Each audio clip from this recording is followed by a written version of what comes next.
including number 39 car. There's another couple of cars, 26 and 34. The US Spacetronics Gara Motorsport Mercedes and the GMG Porsche. They're not in the points race for. This is just a one-off event for both of those this season. Number 39 car, though, it's not really in contention probably to win, but it's fairly well placed in the points table. And I wondered why they didn't go out yesterday. Well, the reason they didn't go out yesterday in the second session, for which points are paid, was because they only put enough fuel in the car for the initial session. You can't refuel between the two sessions, so whatever fuel you put in has to last you 2 sessions, and they wanted to minimise the amount of fuel on board so Richard Highstand could qualify as best as possible.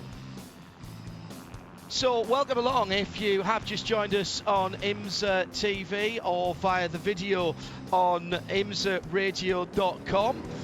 Good to have your company. Our Michelin Countdown to Green just wrapping up here in the Haggerty Global Broadcast Centre. It's John Hindhaugh and Jeremy Short, where we're just going through our Porsche keys to the race there, and you can get in touch with us here at IMSA Radio. Hello to those of you trackside as well. It's good to have your company.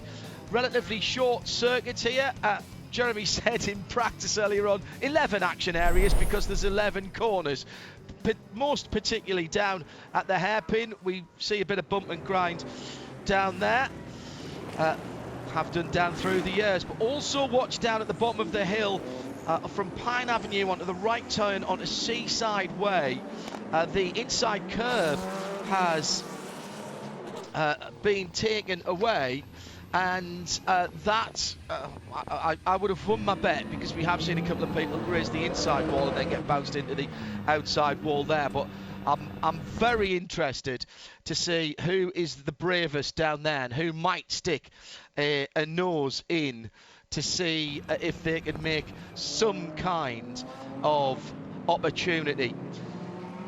Well, we're live across the world, bringing the community of endurance racing together. It's been a busy day across the Radio Show Limited network of channels, with the 4-hour race at the Nürburgring this morning for the Nürburgring Langstrecke series.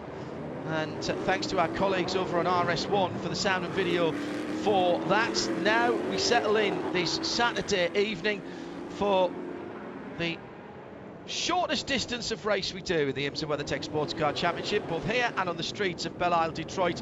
It's 100 minutes, and that's what we have this evening. Should be 2 formation laps according to the driver briefings, but given the spaces that are being left on Seaside Way at the moment, I will reserve judgment on that. They qualified with 3 Cadillacs in the top 3 for the Acura Grand Prix here on the streets of Long Beach. It is the number 31, Felipe Nasr, in the red and white Cadillac that will be on the pole position. The 01, the lighter coloured Cadillac, with Kevin Magnussen at the wheel, will start on the outside of the front row. And then the number 5, the dark grey and gold coloured Cadillac, is Loic Duval for the 3rd place. Alongside him, the first of the Acuras is Dayton Cameron in the number 60. That's the pink and black Acura, excuse me, on point on position 4 on the grid.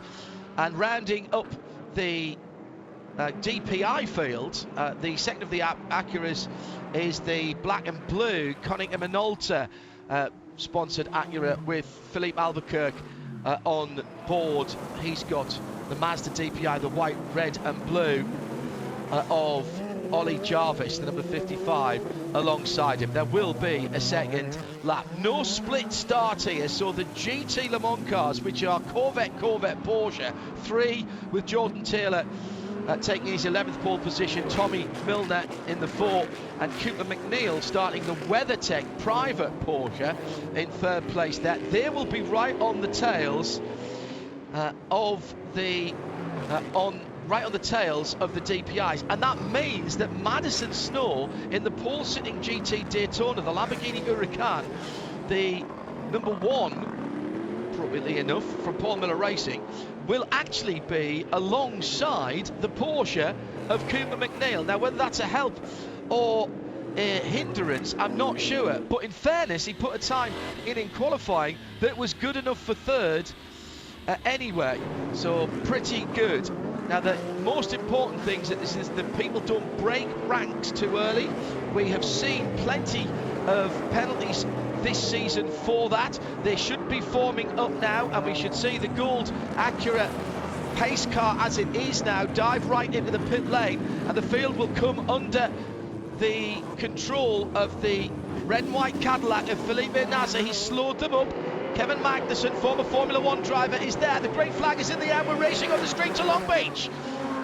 Pretty even start, a little bit more spotty further down, and here comes the Acura of Philippe Albuquerque, making it 1, 2, 3, 4 prototypes across the track, and Albuquerque tries to go up, and there's a touch between Albuquerque and Magnussen says, no thanks mate, you're not coming through here, try the hip and shoulder on me, I'm just going to lean on your back, as they go through round the fountain for the first time. A very aggressive move by Philippe Albuquerque, who got a great run down the inside, right up against the left-hand side wall.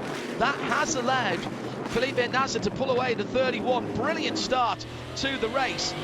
Through into second position. That looks like Albuquerque has got through. No, he's into third, excuse me. It's still Magnussen in second position as they go down Seaside for the first time.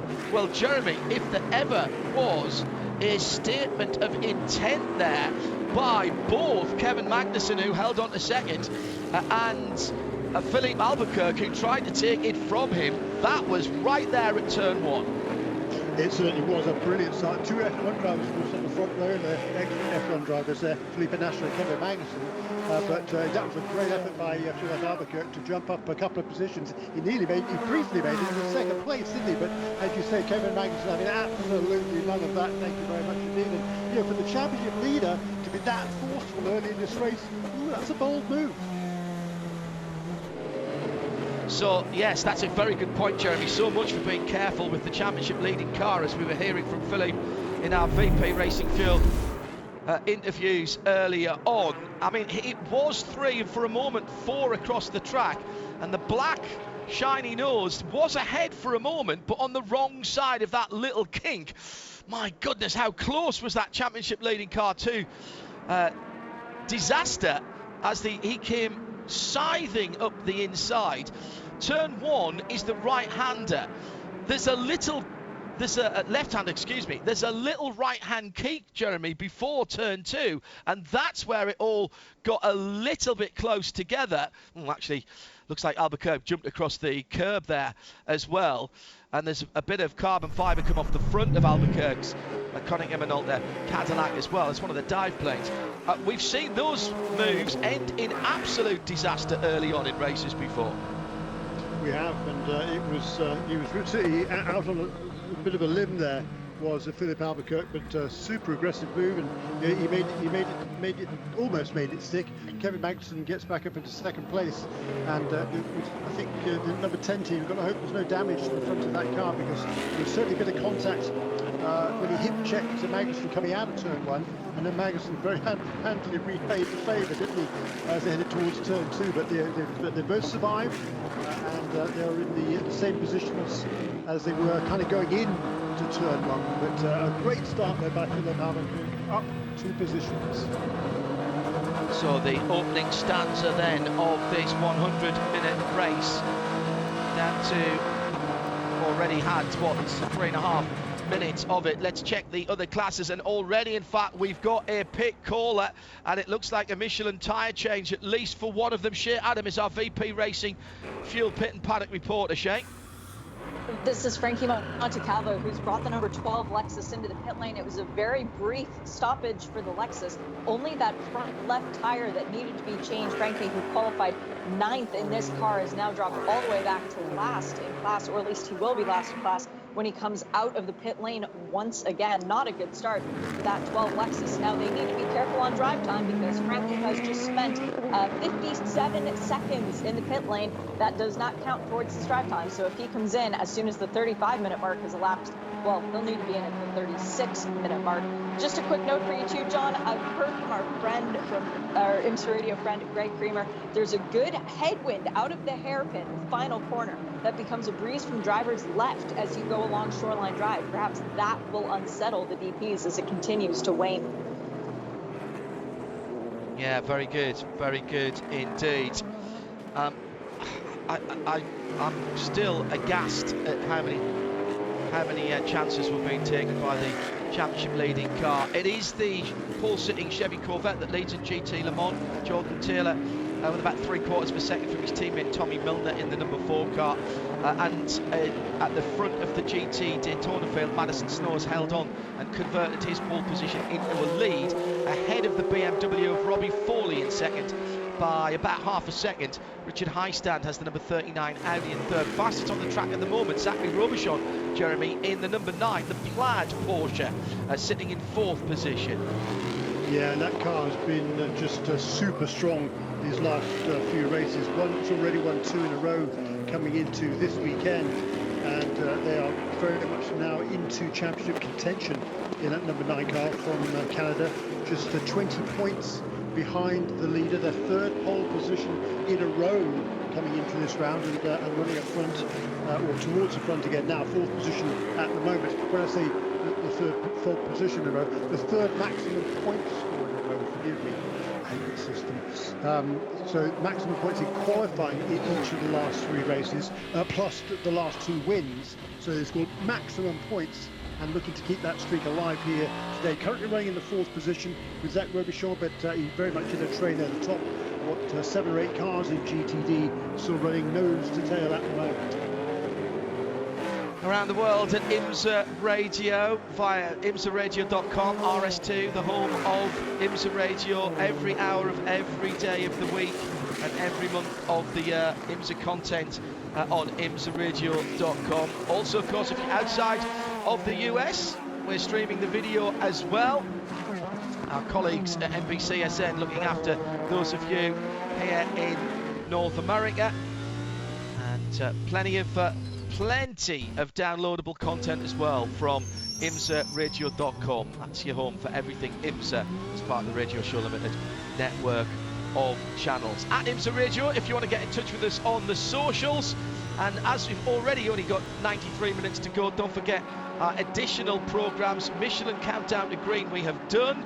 Michelin post-race tech still to come. Anything you want us to talk about in the wrap-up of the show, that's Michelin post-race tech. Use the hashtag MichelinPRT and get your questions, queries, points arising, or if you just want to say hello, actually, I don't mind that either.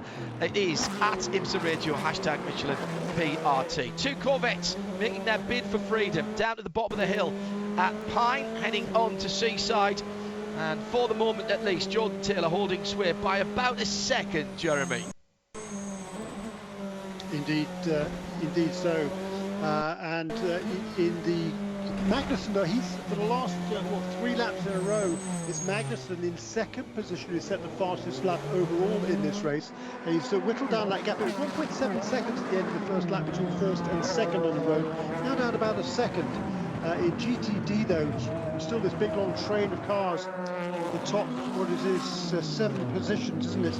8 positions, pretty much nose to tail there. And that I would expect to continue most of the way through this race. It's really interesting to see Daniel Mancinelli. Great to see that Ferrari back in the fray here for the first time since Daytona in GTD, running currently in the 5th position. And Mancinelli, as I said earlier on, already a winner here on the streets of Long Beach. He won here in a World Challenge race in 2018, very impressively then. So he's doing a good job now, holding in there in that top 4 at the moment, or top 5 in the middle of that big group of cars. Just recap our Porsche keys to the race for those who joined us when the live video came up. We're talking about flexible strategy. A little wrinkle since we saw some really clever strategy a few years ago is that if there is a yellow flag in the first 15 minutes of the race, the pits will not open, and therefore you can't make a sneaky pit stop. But other than that, Jeremy, a little bit of fast thinking here might make the difference. We'll come back to that in a moment because we've had a pass for the lead, and Kevin Magnussen has gone through and relegated Felipe Nasser to second position. It looked like the Whelen Cadillac, the bright red white car, was very close to the wall as well, coming through turn number 4. Magnussen takes his opportunity. They're in traffic now, GT Daytona traffic, coming up to the hard point Porsche, the light blue and white cars. They come through to the end of the lap at turns 9, 10 and 11, side by side for the lead. Behind that Porsche, who's going to get the best run out of it? There is really only one line there, even if you're stuck behind one of the slower categories of cars. Multi-class racing on the streets of Long Beach. This is racing IMSA style. Brilliant stuff from all of the drivers concerned there, Jeremy. Yeah, great stuff, and opportunity smooth there for Kevin Magnussen. Yeah, took advantage of a slower car there. And, wow, the Magnus Racing car in the fountain just held Yep. up the leader, Jeremy. That was an amazing move from Magnussen. Yeah, it really was. I think taking advantage of the inexperience there, Magnussen. He sees an opportunity and he's going to go for it. I mean, he already made a bold pass to regain second place on the opening lap of the race, so he knows that there is grip through that fountain section, and he used it there. He just took Felipe Nasser by surprise. But clearly, Jeremy, he's not been here before, so he doesn't know that that pass is actually physically impossible to do. Nobody told him that, so he just gave it a go.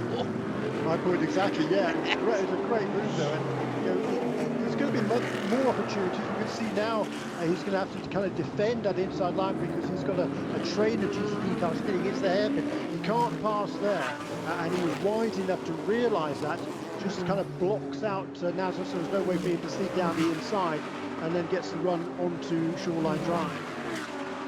So that's Jeremy Shaw. I'm John Hindhaugh. We're in the Hagerty Global Broadcast Centre, and we're already over 11 minutes into this race, and in the wall at turn 1. That looked to me like the Mazda of was it Magnussen? There's damage to the back. Yeah, it was the Mazda. I think I was right the first time. No, it was Magnussen. I was right the second time. I thought they were further back in the traffic. So, Jeremy, there we go. The bold moves from Magnussen hasn't paid off that time. There's damage to the right rear corner of that 01 Cadillac. He was defending into turn 1 super late. How late on the brakes? Well, too late, because he brushes the side wall and the tyre wall on the exit of turn 1. And that's a change of lead and a full course yellow with only 12 minutes elapsed. So at this point, the pits may not open. No, they won't. Less than 50 minutes into the race, you're right, they won't. So it'll be, presumably let's pull the tyres out onto the racetrack, because it's left some debris down there. I think the debris as much as anything. And whereas on that, the pass before, his inexperience here perhaps paid off. That this time it didn't, because he just tried to carry a little bit too much speed into turn 1. He was on the tighter line going into turn 1, trying to defend that position from Nasser, who clearly wanted the lead back again, and as a result of that, he just carried a little bit too much speed through the apex, ran wide, missed the apex completely, and those tyres are very inviting and waiting for the slightest mistake, which is exactly what Kevin Magnussen made there in turn 1. Shea Adams, our VP Fuel, Racing Fuel Pit and Paddock reporter. Shea, what you're hearing, are the teams expecting our race director Bo Barfield to open the pits in, what, a minute and a half's time? No, short yellow has been called. It was not for the tires being moved in turn 1, but rather the large chunks of Cadillac debris that have been left in turn 1. So they wanted to get that carbon fiber cleared away as quickly as possible. So that's why we have gone to a short yellow. But when the green comes back out, that is an opportunity for the pro classes, DPI and GTLM, to pit and make their driver changes. What is the driver time for the GT Le Mans this weekend, Shea? Because it does change depending on the length of the race, obviously. It is 5 minutos for the DPI category, and the GTLM, 5 minutes has already passed. And for the GT Daytona, sorry? 35 minutes for GTD. Thank you. The Porsche Cayenne AMR safety intervention vehicle didn't have to come very far. There is one stationed in the runoff at turn number 1. That is now back behind the wall, just waiting for everybody to pack up. There's a long gap behind the 2 Corvettes back to the next car in line, which is the Frankie Montecalvo number 12, which has been lapped, of course. Now, they're not going to be able to get their lap back from there. Anyway, it's a quick yellow, so we won't go through all of the processes. So, waiting to see who has benefit, if anybody. I don't think, well, other than Frankie, who dropped off the lead lap with that left front tyre change early on, Jeremy, I don't think anybody else has either been has had benefit or detriment out of this. No, and had Frankie been lapped by the GTD cars? Not quite. No, quite. So he should be able to get the wave around. Except it's a quicker yellow. It's a quicker yellow, exactly right. Sorry about that. No, I did exactly the same, and that's the only reason I knew, because I'd already corrected myself. Safety car is coming through, we are getting a wave by.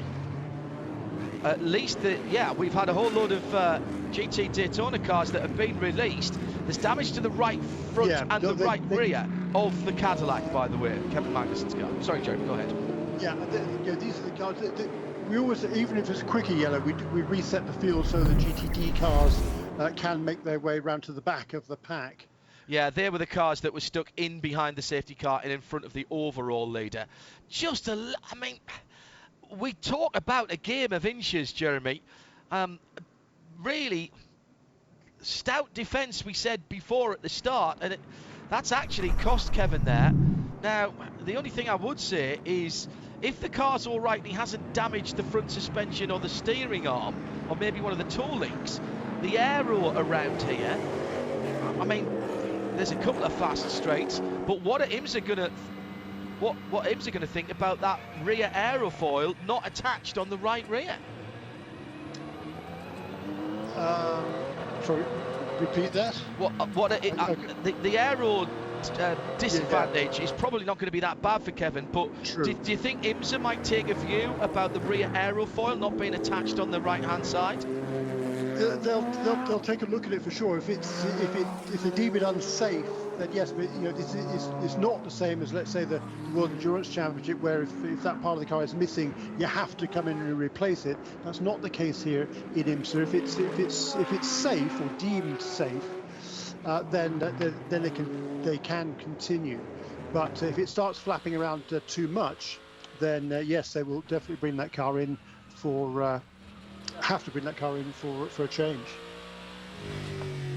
Shit, Adam, watch the word down on the pit lane. Any chatter from the 01 Chip Ganassi Cadillac team? Hello, Shit. Get back to Shit in. Oh, no. The action, sorry, John. Go ahead, Shit, go ahead. Sorry. They have called Renger van der Zande into action, John. He is my best source of information for them. He's put his helmet on and is getting ready. They expect Kevin to come into the pit lane. When the pits do open up, when we go back to green, they will assess the damage. They have a new tailpiece out on the wall ready to go, so they can fix it if he does make it back around into the pit lane in a timely fashion. They are prepared for that. They are more worried about a tire getting cut down than IMSA yelling at them for pieces splaying across the track. And I also do have good news from the FAF camp. We told you about their gearbox work that they did overnight. It appears to be successful. Zachary Robichon reporting all good with the car. Yeah, well, he did nick the fastest lap in class for a moment, but that's now gone back to Madison Snow at the front of GTD. The cars are packing back up, waiting to hear from race control if we are ready to go green again. I think we are, because I don't see a safety car on the front stretch, and there is the green back in the air. Tony doing her usual enthusiastic waving of the green flag, thanks to all of our officials and volunteers and the flaggers, marshals, race control, also our medical and track services, without whom we can't go racing, of course. Back under green with 80 minutes to go, and the distinctive red and white Whelen Cadillac from pole position, Felipe Nasr that leads. And if you were just joining us now, you might think, oh, well, it's just nothing's really happened then in the first 20 minutes. Oh, think again, dear viewer and listener. Massive start, the 0-1, knowing Cadillac number 0-1, that Chip Ganassi run car, Kevin Magnussen, knowing that they have to win this race to stay in the championship hunt. The championship leaders, the 10 car, sitting in behind them now, that's the Acura of Philippe Albuquerque, getting involved very early on and trying to go for a gap that was getting smaller and smaller. It's been a boisterous opening few laps for Kevin Magnussen, and that rear end bodywork does not look good on the back of that car. Jeremy Shaw, he's gone round, he's obviously feeling no ill effects, and his pace is all right. He's got back up the pace, but it's moving around. They build those Cadillacs tough. They have, and the good news is that there is a centre stay on that rear wing to help its location. It's not just the outer mounting point, so that is keeping it relatively stable. It certainly isn't ideal, and if there were any super fast corners here, he would definitely be at a major disadvantage, but there really aren't, so he isn't, and he's able to continue, and it's not flapping around too much. I don't think it's in any danger of failing there, so I believe they will allow that car to continue. The question is, are they going to take the trouble to repair it when they make they hope one pit stop or perhaps two during this race later on. Yeah, Porsche keys to the race, flexible strategy for your pit stop. You saw there that we had an early yellow, but nobody could take any advantage because the pit simply did not open. Also, stay away from the penalty box. It's a minute or so to come down the pit lane in terms of lost lap time. And then, what's your tyre strategy? The team's been telling Shea Adam, our VP Racing Field Pit and Paddock reporter, that the tyre strategy is really not the determining factor here. It's how quick you can change the drivers. That is how long the car will be stationary. Very interesting. Very different look to the IMSA WeatherTech SportsCar Championship when we come to the street circuits, because it has to be almost, Jeremy, a different mentality. This is a proper sprint race with, endurance overtones in terms of pit stops and driver changes, tyre changes, and a wee bit of strategy. But ultimately, particularly here, track position is king. It is, because the cars are close to batch, as we've seen already. It's difficult to overtake, but it can be done. So particularly when there's traffic involved, slower cars or faster cars, depending on which class you're talking about, are involved. But the front of the field at GTD, Madison So is doing a really nice job. And once again, he's extended himself a little bit of advantage. Well, there's Robbie Foley. It's going to fall heavily, though, at turn 8. Yeah, it's the bottom of the hill again. The action areas.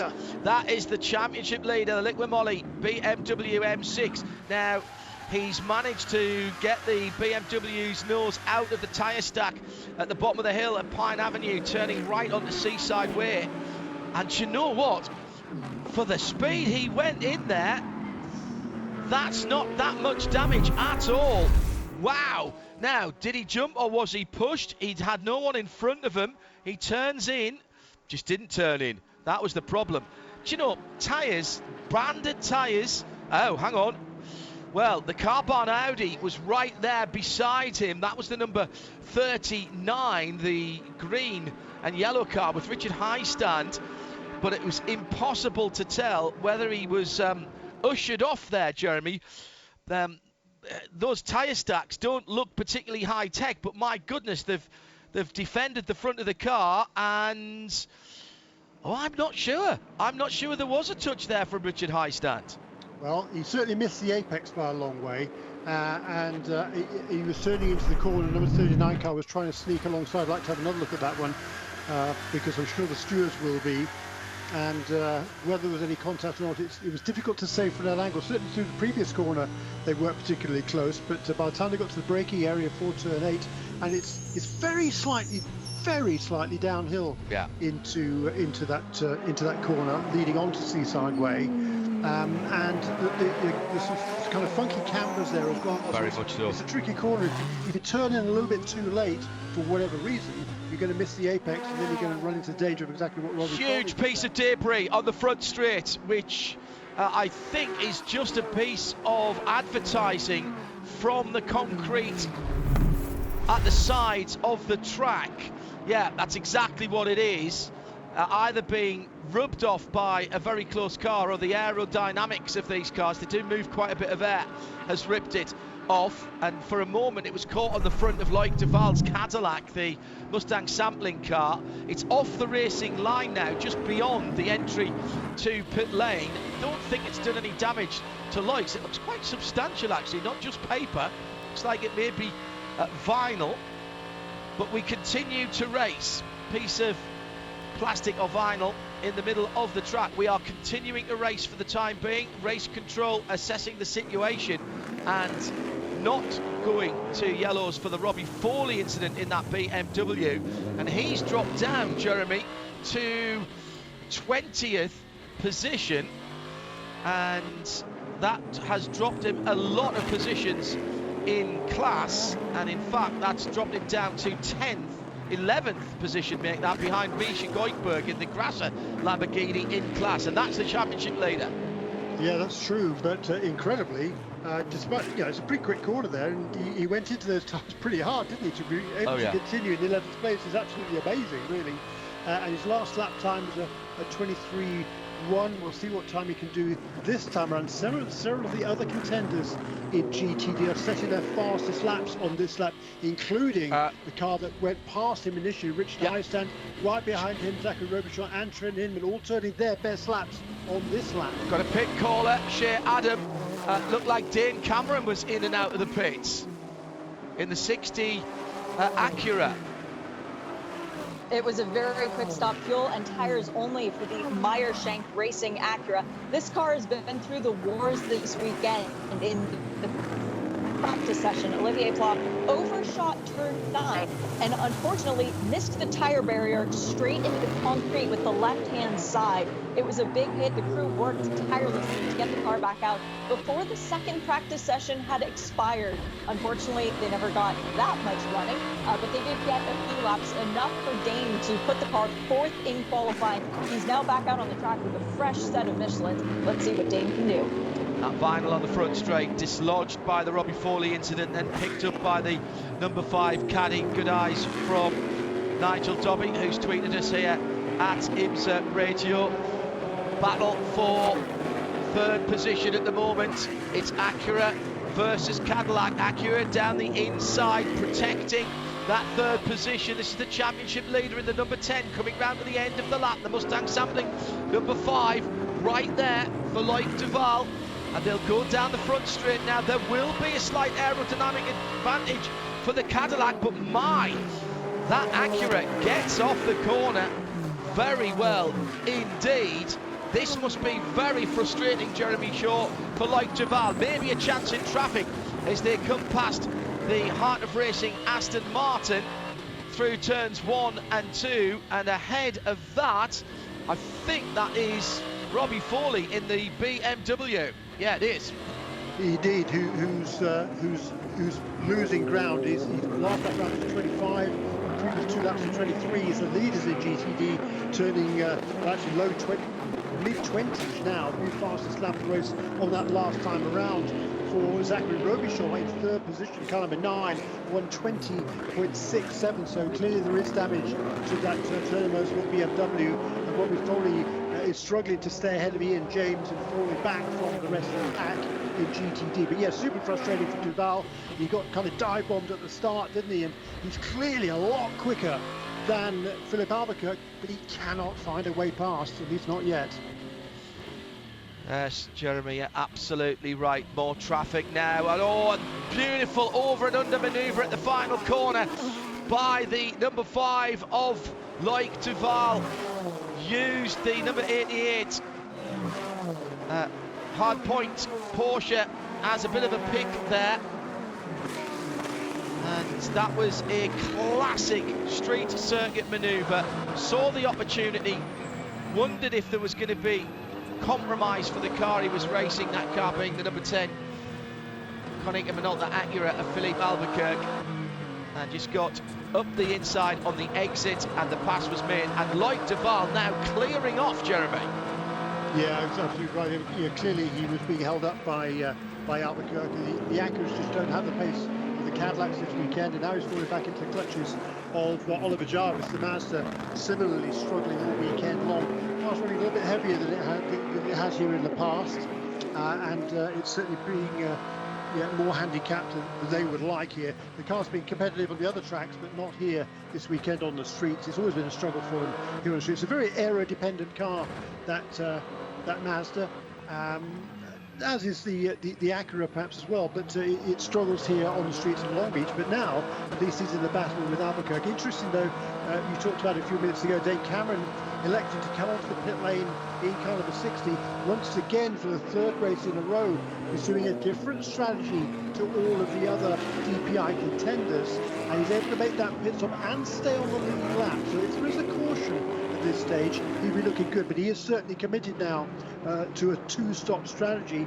Maybe some of these other DPI cars possibly can make it on one. So, but I think that's a really good call by that number 60 team on this occasion to bring him in and make that stop, and now run hard, he hopes, for the rest of the race, irrespective of whether there's another full course caution. And he's going to need that one more stop for sure in any case, but maybe he can run hard enough to make up some ground as this race goes along. Yeah. And if the other guys are safe. Yes, exactly so.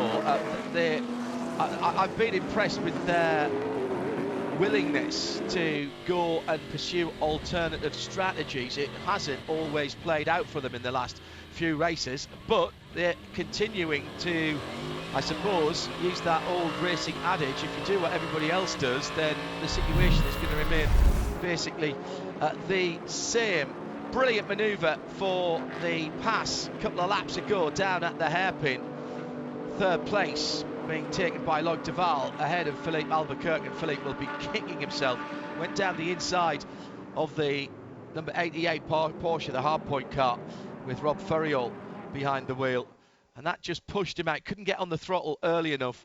Great reading of the situation by Loic Duval, and I didn't think there was enough room around there, Jeremy, for two DPIs and a Porsche. What's surprising about that is Albuquerque, when you go into that super tight line where you're overtaking somebody else, it's a struggle to get around that corner with the lock that they have, the steering lock they have on these cars in any case. So he's always going to push on wide there. And, for the guy who's won this race the last two times, he won it in 2018 and 2019 for the Action Express team that he's now up against, and that's number 31 team. Well, the other cars, the 5 car that won in 18 and 19, but Albuquerque was driving it, so he knows about that corner. He kind of got suckered in there, I think, and it cost him. And now, as you say, he's losing ground to Loic Duval, and Loic Duval is going to try and whittle away that gap in the car in front of him. It was over 10 seconds. It comes across the line now to complete lap 24. It's down to 9.4. So Duval is pulling in a few tenths of a second of lap on the 2 cars ahead of him. But certainly it's really good, clean sailing at the moment for Felipe Nasser in that number 31 team. And that the team, of course, back in 19, the number 5 and 31 was still running under the Action Express banner. Now number 5 car is run by JDC Miller Motorsports. The 31 Whelen engineering car is still run by Action Express. So that team is looking for its 3rd in a row here on the streets of Long Beach.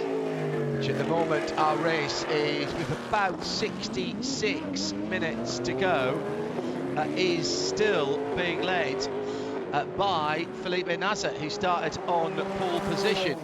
He's 3 seconds ahead of Caden Magnussen in the 0-1, the lighter coloured Cadillac, and it's a Cadillac 1-2-3 again, as they started with the number 5 of Loic Duval now up into 3rd place as we reported. Jordan Taylor leads the battle of the Corvettes, 3 from 4 by half a second now, so that has closed down after the restart. Then in the GT Daytonas, Madison Snow leads in the Lamborghini. That's the number 1 car for Paul Miller Racing, from Richard Highstand in second in that grey and bright green number 39 Carbon Audi R8, and the top 3 made up by Zach Robichaud, the number 9 plaid Porsche. Trent Hinman trying to close down on him at the moment in the light blue 16 number Porsche. Let's just go back to that incident earlier on, which saw Robbie Foley in the wall. Shea Adam, race control were looking at it. What have they decided? They decided no further action. They will not play a part in the Carbon with Peregrine Racing. Audi having a bad day, at least not yet. Richard Heisting continues to run in second, although his headache isn't over because Zachary Robichaud is right on his tail and has been for quite a few laps now. But we have just passed the minimum drive time for the GTD category. Should be getting pits soon, and it is going to be interesting because we're getting in the fuel window for the DPI cars as well. Could get busy. Thank you, Shea Adam, with that update from our VP Racing Fuel. And a problem for the GRT Grasser Lamborghini. Whilst Shea was giving us that note, and he's been in the wall. Exit at turn 4 or 5 is my guess, and the GRT car is going to have to come back in. It's Misha Goikberg behind the wheel, and we've got a slew of pit stops as well. That's because we have just gone by the time that you must do to be classified. Shea Adam with his VP Racing Fuel Pit and Paddock report as the GTD field comes in, starting with the leader. This is working out perfectly for the GTD lead of the field because they were going to have busy pit boxes. For the number 1 Paul Miller Racing Lamborghini, fuel, tires, and the driver change. Madison Snow putting in Brian Sellers. The tire change is done, the driver change is done. Waiting on fuel, it should be about 23 seconds worth. Away goes the Lamborghini. The Pfaff Motorsport Porsche also coming in. Lawrence Vantor super quick around this track. The winner in 2019. First car back off the pit lane, though, by the way, is Brian Sellers. Then is Lawrence Vantor. 4 new Michelin tires for both of them. Third out, Jeff Westphal is now behind the wheel of the Carbon with Peregrine Racing Audi. This car, which crossed the finish line first on the streets of Belle Isle, later losing the race due to a technical infraction. They are very good on street courses. Also into the pit lane, out of the pit lane, I should say, Till Bechtelsheimer. Great start for Till with the Gradient Racing Acura. Mark Miller is now aboard that car with the new set of Michelins, and they have another new set should they need it a bit later in the race. We've got Robbie Foley in the pit lane. He'll be staying there. It is Bill time. Bill Power, Bill Oberlin for the Turner Motorsport BMW car number 96. Daniel Massinelli in the Ferrari, the Scuderia Corse Ferrari, has come in. He's handing over to Colin Brown, who is driving another car in a different class for the Motul Petit Le Mans, where he's trying to go for a championship this weekend. All about fun and trying to get a win. We've also got Roman DeAngelis in the heart of racing, Aston Martin, handing over to Ross Gunn, the guys who benefited from the issues that we saw with the Audi at the streets of Belle Isle, giving them their first win. They're looking for another win on a street course, and the sister car now coming into the pit lane as well. That's Ian James handing over to Alex Riberas in the 27. Misha Goikberg showing as in the pit lane, so he must have made it back in, but I would not be expecting Frank Pereira to take the car back out, given how badly it was crabbing sideways. Yeah, it's a lot of work, and not sure they'll even bother trying to fix that. You can't get back behind the wall here, Jeremy. And that means there's only so much you can do to actually get a car fixed, and it's a short race as well, so that just adds to the conundrum and the issues of the teams trying to get damaged cars back out on the circuit.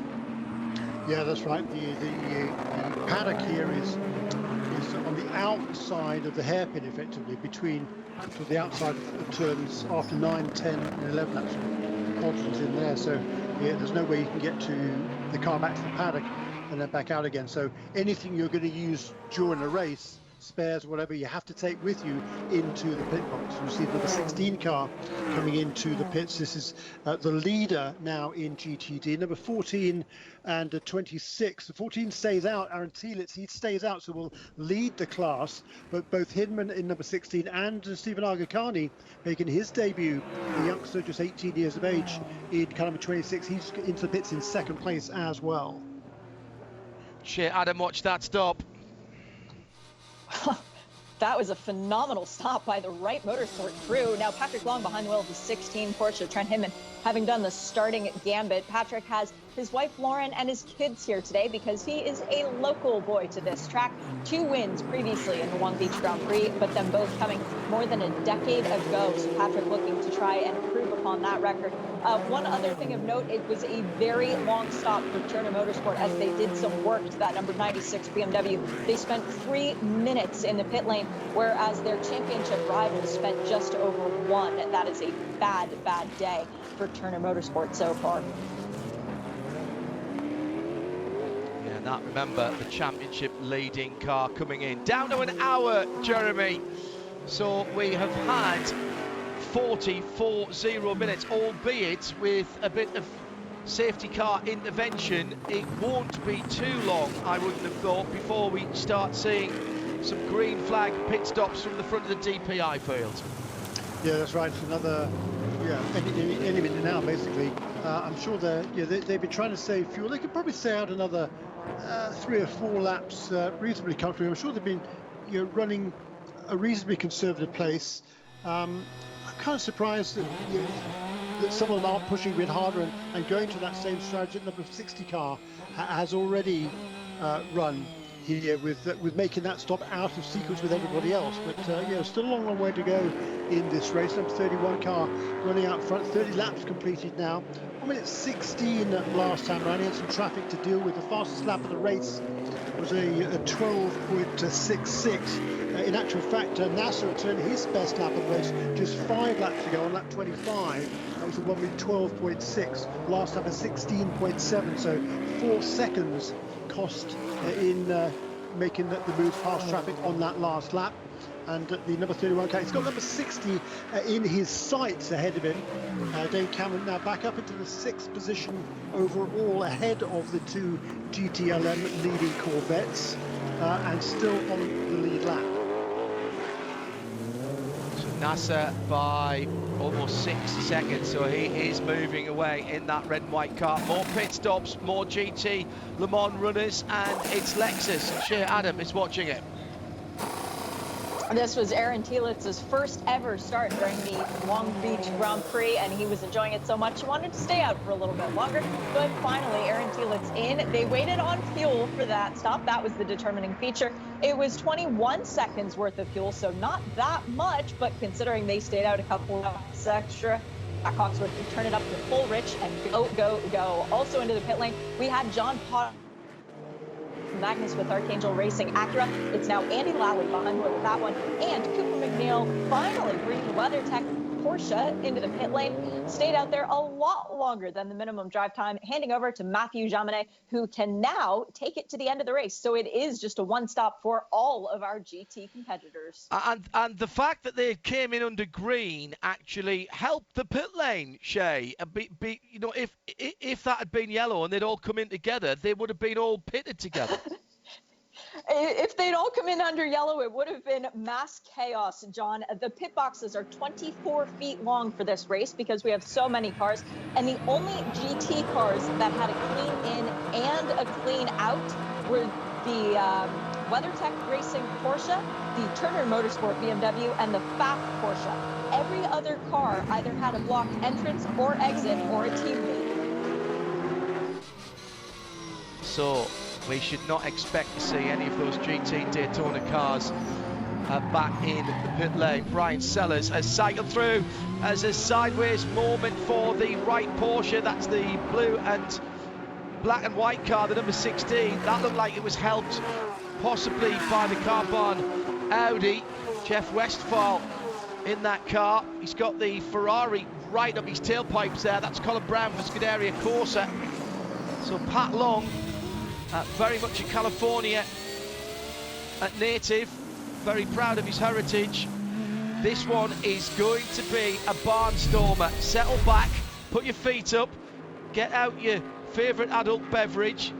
Westphal down the inside, tried to do 2 Porsches in one go. Vanto gave him room, but he did nail the back of Patrick Long. Now, didn't really disadvantage Pat that much there. It will be looked at, but that might be seen as a bit of rough and tumble because he didn't turn the 16 car around. Frankly, I think that's a penalty, if I'm honest, and I think it should be called as a penalty. I like Jeff, but that's contact.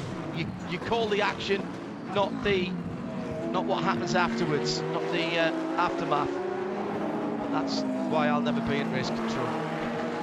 Or have any friends left if I was. 55 minutes to go, Jeremy, and this is heating up rather nicely. Brian Sellers with a little bit of a gap to Hawksworth, and then this battle. Vassar Sullivan, Wright Motorsports, Carbon, Scuderia, Corsa, Pfaff Motorsport, and Ross Gunn just trying to close in the heart of racing Aston Martin. This is going to be a cracker all the way to the end.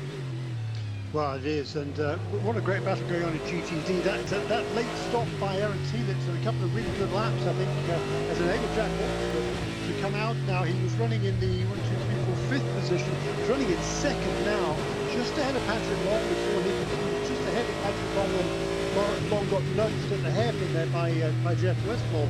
There was a train of cars behind him with Patrick Long, Jeff Westphal, Colin Brown, as you said, and Lawrence Vantour as well in car number 9. So it's been a really good first stint for Aaron Tielitz. They weren't particularly quick in practice or the first qualifying session. Aaron Tielitz was back in the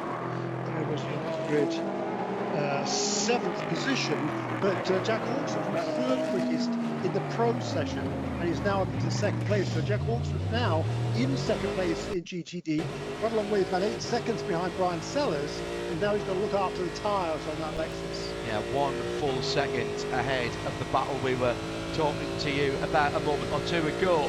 We are coming down to half distance, 4 minutes to half distance, still no standard, normal strategy stops at the front of the field, and that's impressing me. I suspect that there's a bit of lifting and coasting going on. The engines have been turned down a wee bit, and Felipe Nasr, Kevin Magnussen, Lloyd Duval, Philippe Albuquerque and Ollie Jarvis are doing their best to save a bit of fuel. Just got this in at IMSA Radio from Turner Motorsport. Thanks, guys. Said it might not look a lot, but those dive planes on our car are hyper critical.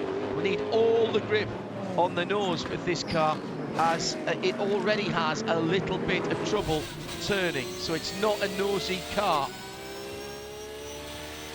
And Shea Adam has news from race control, which will affect the team I was just talking about.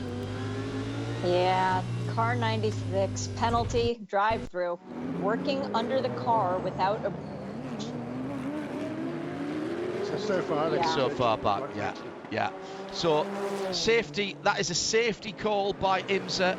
When the car goes up on the jack stands, the hydraulic jack stands on the pit lane, anybody who gets under that car at that point, if you can, it's fine if you just change the wheels and change the driver and fuel it up, but if there's any other work with the mechanics going under the car, then they have to have the blocks that go underneath it in case the car drops down. Now, here's the first of the leaders from DPI in. Kevin Magnussen with most of his 01 Chip Ganassi Cadillac. Shea Adam. Well, let's keep an eye on this stuff, John, because they might be changing some bodywork features. Now, what is one thing that the rest of the paddock does not want? Kevin Magnussen out of the car, Renger van de Zande in it, who has been sitting on the pit box, helmeted, ready to go, thinking and thoughts and pumping himself up for about the last 30 minutes, finally getting an opportunity to drive. This is going to be one heck of a charge from Renger. He doesn't care that the car isn't perfect. He just knows he's in a race car. He's at Long Beach. He's finished twice here, twice before. Now has an opportunity potentially to win. They were doing a little bit of work on the back of the car. Renger says, nah, just give it to me. Let me go. Let me go. Yeah, it didn't do much at all there. Plugged the computer in. That was about all, but that was only for a quick download and data dump. Goes across the orange line and comes out without losing the lap there, Jeremy. Crucial stuff. So we've got to keep an eye now on Renger van der Zande, how his speed goes. Shea, was that 4 tyres for that 01 Cadillac? Shea?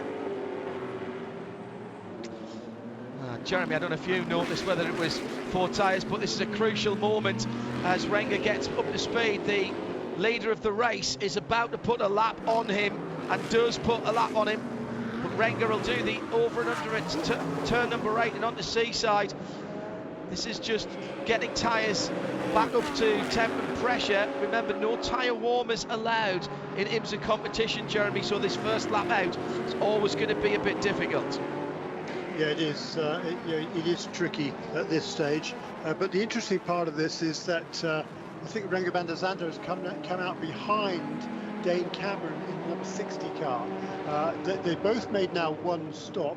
The number 60 car committed very early in this race to making 2 pit stops.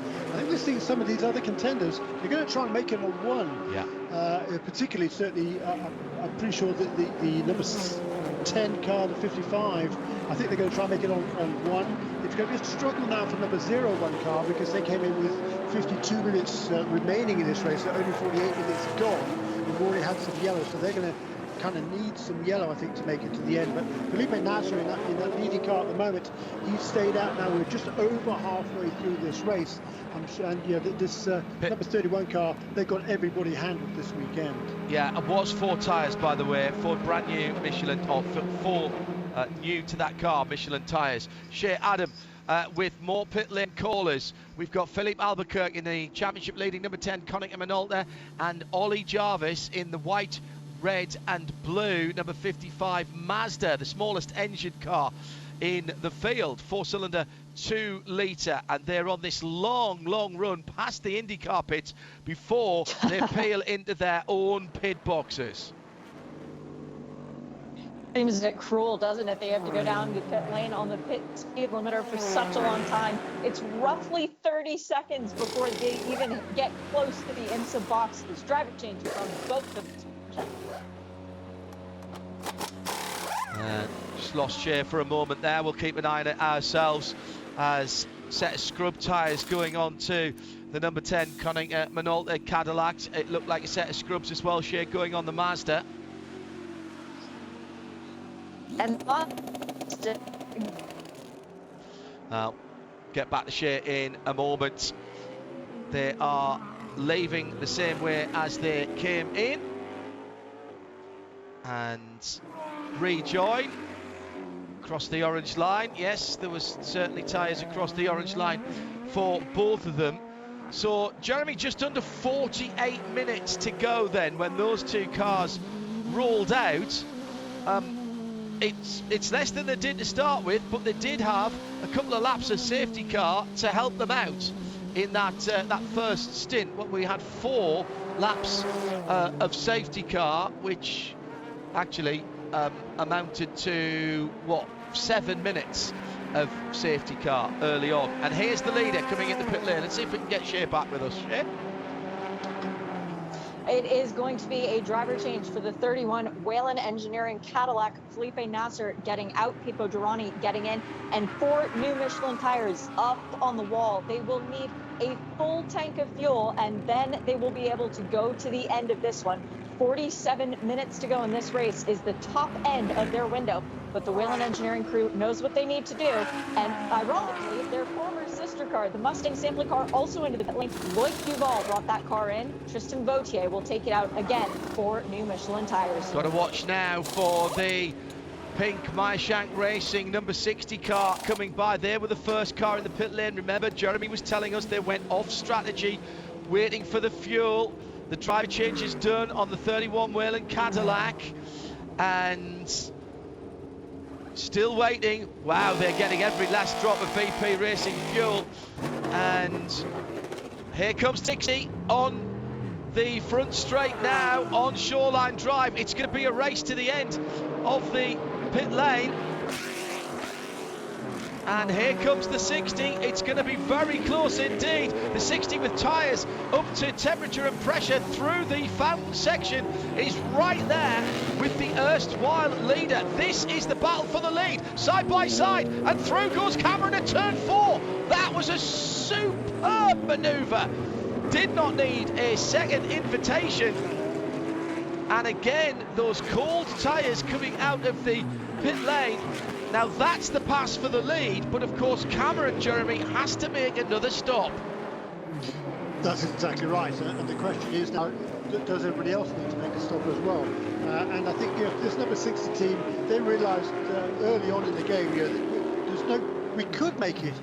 We might be able to make it on one stop, but let's roll the dice, commit to 2, run as hard as we can. Even running as hard as they can, they can't go as fast as the Cadillacs, even when they're saving fuel. So the only way they can win is if the Cadillacs need to make a second stop. And I don't think the number 31 car certainly had the best opportunity. Well, number 31 and number 5 both came in on the same lap with 47 minutes remaining in this race. It's certainly a stretch, but it's going to be very interesting to see what sort of pace those Cadillacs run once they get back up to speed and get these Michelin tyres up to temperature again. But Cameron now, he's just going to run as hard as he possibly can and see what sort of margin he can pull out. For the number, I think it's looking good for them. I don't think they're going to beat those Cadillacs. Certainly they can make it to the end, as I say. But the number 10 car and the number 55, they were running so much slower. The number 10 car, having been passed, remember it was overtaken by the number 5 car. That was on lap 20. By lap 36, it was 18 seconds behind the number 5. So pulling out a big margin all the way through there. And if there's no more full course cautions in this race, then the 60 car has a chance still, but that's its best chance if it goes green to the end of here. If there's any sort of yellow at all, then the number 31 car and the number 5 are in the very much in the pound seats. In GT Le Mans, the only car to have made the stop is the number 79 Porsche for WeatherTech Racing. Cooper McNeil out, Mathieu Jaminet, the Frenchman, in for his first shot at Long Beach for the WeatherTech Racing Porsche. Still waiting for Tommy Milner and Jordan Taylor in the 2 Corvettes 4 and 3, which are leading at the moment to come in. There is only one other car that's not made a stop at the moment, and that's the GMG racing car. That is the number 34 in GT Daytona, and that car surely will have to come in shortly. While we're talking about GT Le Mans, let's have a little update on Corvettes from Shea Adam as part of our VP Racing Field Pit Paddock Reports. Many thanks to Ryan Smith listening in on the Corvette Racing radios. He said Jordan Taylor has burned off a lot more of his rear tires trying to work his way through traffic than Tommy Milner had, and Tommy was able to pass him quite easily. Now the 4 car needs to win this race to keep their championship dreams well and truly alive, given that we don't know how many cars are going to come to Moto Petit Le Mans yet in that category. But the easiest way to make sure you still have a shot at the championship, go out there and win. We're waiting for Nick Tandy and for Antonio Garcia to come in and then be able to take over the cars to the end of this race. Thank you, Shea. Jeremy Shaw at the front of the field, we were speculating about what Jane Cameron has to do. He knows what he's got to do. He's got to get his foot down and build up a gap, and my goodness, he's doing that right now.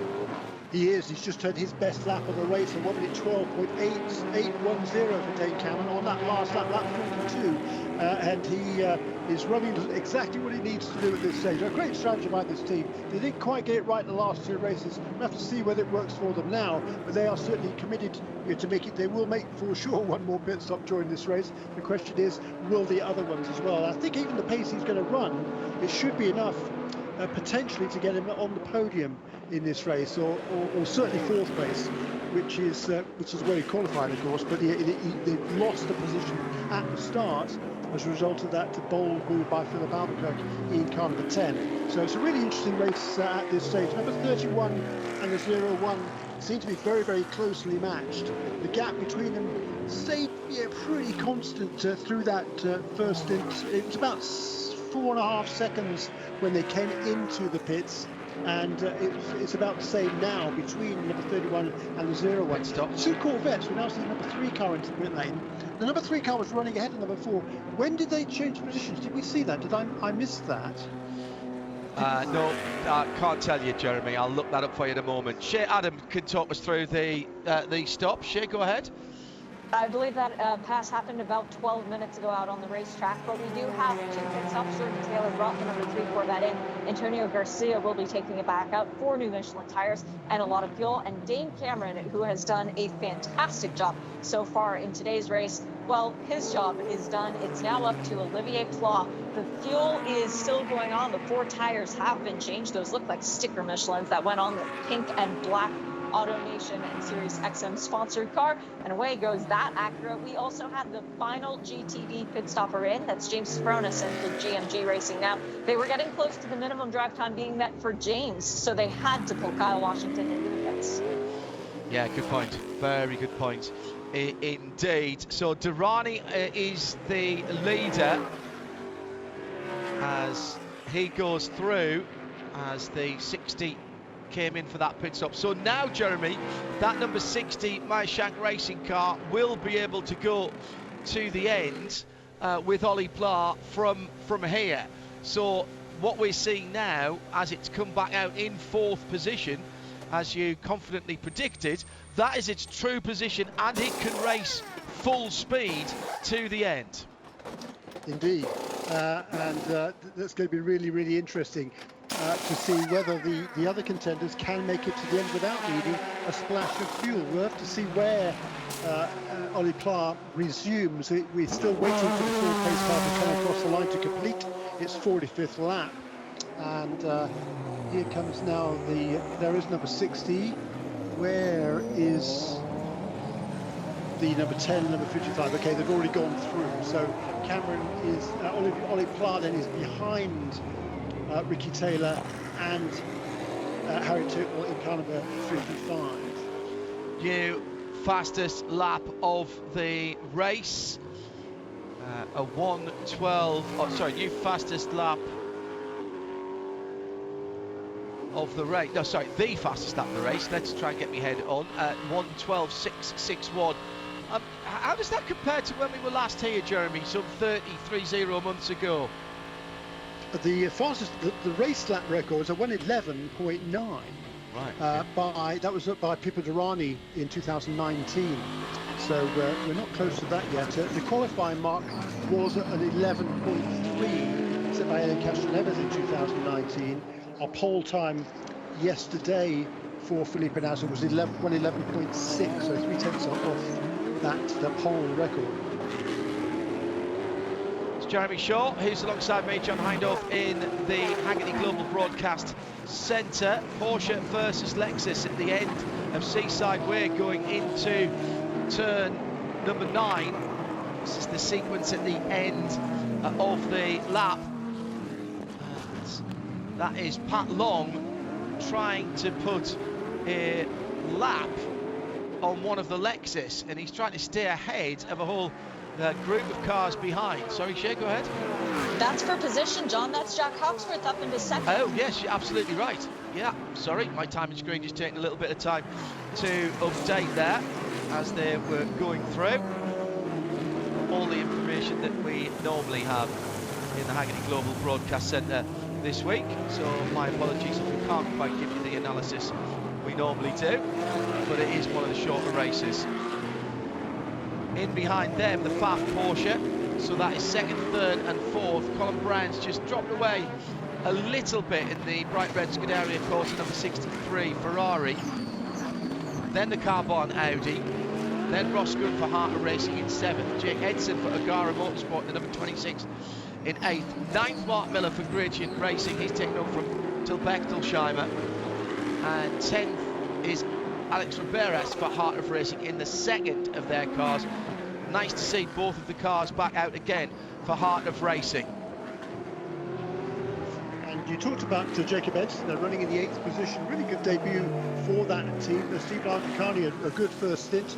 Edson at the wheel of the car right now.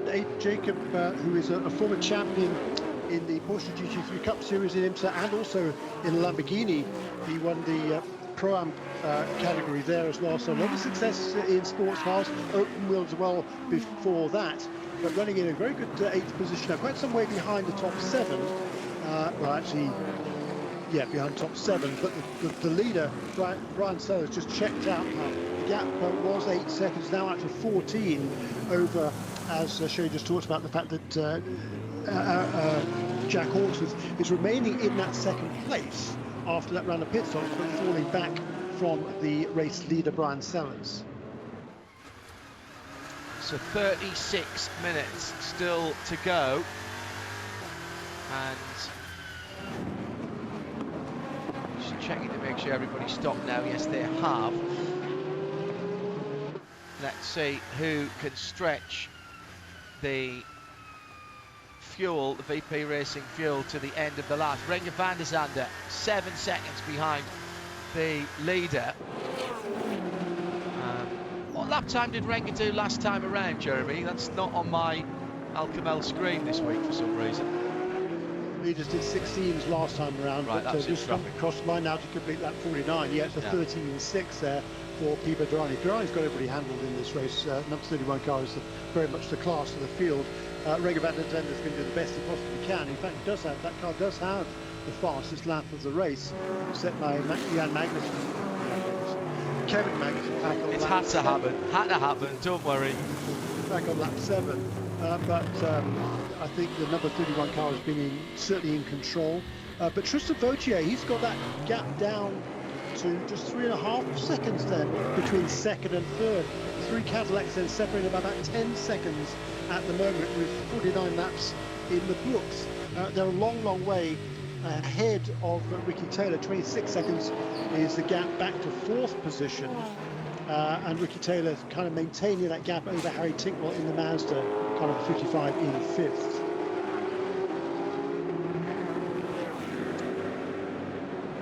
Nick Tandy with 2.3 seconds over his teammate Antonio Garcia in GT Le Mans. And Brian Sellers doing a Pipo Derani at the front of the GT Daytona field. Got another split event coming up next time out as the GT categories take centre stage at VIR. Go to IMSA.com for all the details. And try and join us trackside for that if you can. 2nd, 3rd and 4th going through turn 1 in GT Daytona at the moment, and towards the fountain, the bright highlighter yellow and black Lexus RCF committing to the new GTD Pro category next year. And that, remember, will start at the Raw before the Rolex 24. News on I mean, we've got a fabulous calendar already announced for IMSA next year. A lot of people tuning in Europe, where it's coming up to, what, midnight in Central Europe, 11 in the UK. Side by side again for the 2 Porsches, and it's a change of position. Great run by Lawrence Vanto. Vanto and Patrick Long, 2 Porsche Works drivers. They know each other very well. They know these cars very well, Jeremy. What a great manoeuvre. A little love tap in the hairpin from Long onto the back of the plaid Porsche, but Vanto got a great run out of turn 8 coming off Pine and down onto Seaside Way. Yeah, and he's now going to set sail and try to catch Jack Hawksworth, who, I say, as a result of those 2 Porsches exchanging positions, has eked out just a little bit of breathing space ahead of them. But as you say, it's now the red car, the plaid car, ahead of the teal and black number 16 from Wright Motorsports. And that number 9 car of Zach Robichon and Lawrence Vanto, I mean, they've been a tour de force these last 2 races. They've scored maximum points, fastest in the points scoring qualifying session, and then went on to win the race, despite the fact not starting on pole position for either of those races. And this afternoon, they got another maximum points scored yesterday, qualifying 35 points, and they're looking for another 350 in this race. Currently running, though, in the 3rd position, and Brian Sellers still a long, long way ahead, 14 seconds to the good in the Paul Miller Racing Lamborghini. And Brian, not long ago, set a new fastest lap in that category, 1:20.138. So, Ricky Taylor now trying to chase down the family car out of Wayne Taylor Racing ahead of him. Tristan Vautier, Ricky Taylor in the family car, and trying to pull away from Harry Tinknell and trace down Tristan Vautier in the Cadillac number 5. 30.5 minutes to go. Still plenty of action to come here. Porsche keys to the race was all about flexible strategy, and we've seen a variety of different thinking in terms of when the pit stops have been called for in the DPIs particularly. At the moment though, it's not really played out for Oliver Platt. They've got to be thinking that everybody needs a splash in the next half an hour or so, Jeremy, in that 60 MSR car. Yeah, that's certainly the hope there, and I think particularly the first cars to come into the pits on the DPI ranks, other than the number 60, which committed early to a two-stopper, was the first car in was after 36 laps, which was about 50 odd minutes to go. Yeah, 52 minutes to go was number 01 car. Number 10 and number 55 came in 2 laps after that, so they call it kind of 2.5 minutes after that. And then number 31 and number 5, who are currently running the 1st and 3rd positions, came in 2 laps later as well. So the number 01 car, I've got to believe, is going to be struggling to get to the end from here. Although, you know, I'm sure that perhaps the cars that were committed to trying to make it a one-stop came in as early as they could, thinking they could reach the finish from there. I don't know. We'll have to wait and see whether that pans out or not. But certainly the number 01 car is the most vulnerable in terms of having to make a second stop during this race. Well, with the addition of what did we say? It was 7 minutes of yellow flag for 4 laps. The number 31 did 59 minutes or thereabouts. If you prefer that in laps, it was about 40 laps. Pipo is on his 15th lap in that number 31 Whelen Cadillac, and the prediction is that there are 22 laps to go, so we should finish somewhere around lap 76 when time elapses. So that would give him 36 laps, so that would be 40 minus the 4 behind the safety car. Shea Adam, it's been an awful day for the GTD Class Championship leaders. Turner Motorsport, the liquid moly car, involved in an accident, called for a pit lane infraction, and the day is not getting any better. No, they had reported intermediate ABS issues earlier on. Now it is completely gone for Bill Oberlin. It's just gone from bad to worse. They came in the championship leaders. They're going to leave with 16 place points unless something changes. Oh dear. Jeremy will be doing the arithmetic later on. Michelin post-race tech, hashtag Michelin PRT, please get involved. Now there's debris on the circuit going into the fountain turns. The yellow and red flag being displayed there. It looked like it might have been Lexus shade of highlight the yellow, but it's off the racing line. Meantime, Catherine Legg moving up in the 88 Hardpoint Porsche. Went by a couple of cars last time around. As Pipo Derani, 27 minutes to go, is showing no signs of easing his pace. 13.5 last time around. That's just on a second away from the very best lap that car has done, which is about the same time as the fastest lap of the race, which was claimed by the 01, 1:12.661. How's the number 60 running? 13.8, so round about that pace, but not closing in on the leaders. No, but he is closing in on the cars ahead of him. He's about a second a lap quicker, at least a second a lap quicker than both Ricky Taylor in the number 10 car running in 4th position and Harry Tinknell in number 55 Mazda. The gap, he's still 13 seconds behind them, but he is closing at about a second a lap. But he's certainly, I think, going to be reliant upon the fact. I think it's. Well, I've said this all the way, several last few races. I don't think they can reach the end, and they have, cars have been able to. But I really think it's very unlikely that the number 10 or the number 55 can make it without a splash of fuel. I think it's pretty unlikely for number 01 car as well. Even more so, in fact. Well, they stopped first, yes, correct. Yeah. So the 01 car stopped first, and then it was the Acura number 10 and the 55 Mazda. That was what, one lap later? Two laps later. Yeah. And one further lap later. 2 more laps. Oh yeah, that's right. 31 and 5. Yeah, absolutely. So that's a 4-lap swing to the Cadillac of Chip Ganassi Racing. Wow. So yeah, that is a big ask. And the thing is that sorry, Joe, go ahead. Excuse me. The number Tristan Vautier, number 5 car, is certainly making ground towards Renger van der Zande. That gap coming down, little by little. It was 6.4 seconds just 10 laps ago. It's now, well, it's actually less than a second on this as a complete lap 57. So the number 5 car of Tristan Vautier is now right with Renger van der Zande in that number 01 Beat Performance Academy Chip Ganassi car. Antonio Garcia has just reset the fastest lap of the race in GT Le Mans and has pulled within a second of his teammate Nick Tandy.